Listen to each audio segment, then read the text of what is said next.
Dhe gjithashtu në hadith është përmendur se nuk hyn në xhenet ai që i kput lidhjet familjare.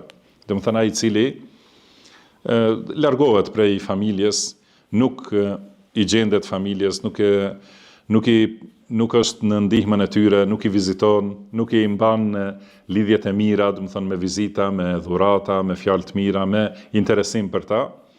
Do thotë kjo është shkputje, domethënë kur largohet, pa marrë parasysh edhe nëse familjarët janë që kanë sjellje të keqe.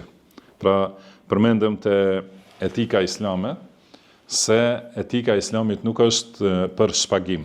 Domethënë nëse ai më viziton, unë do ta vizitoj. Nëse më jep, do t'i jap. Nëse domethënë si thon, nëse më do, do ta dua, nëse nuk më do, domethënë nuk e dua, kështu me radhë. Kjo nuk është etikë islame. Etika islame është, ka thënë pejgamberi sallallahu alaihi wasallam, leysa al-wasilu bil mukafi. Domethënë nuk është pra i sjellshëm me familjarët, ai që e kthen borxhin.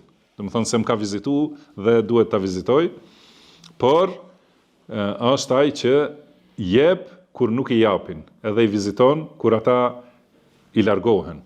Domethënë ose si është kuptimi i hadithit pejgamberit sallallahu alaihi wasallam. Edhe ka ardhur një njeri te pejgamberi sallallahu alaihi wasallam i ka thënë, un kam familjar që i mbaj lidhjet me ta kurse ata më shkpusin, edhe unë u jap dhe ata domethënë më largojnë. Ka thënë pejgamberi sallallahu alaihi wasallam, nëse është kështu si thua, atëherë gjendja e tyre është sikur ti ju hedh prush ose hi të nxehtë syve. Edhe ka thënë ti ke një ndihmës nga Allahu subhanahu wa taala përderisa vazhdon në këtë gjendje.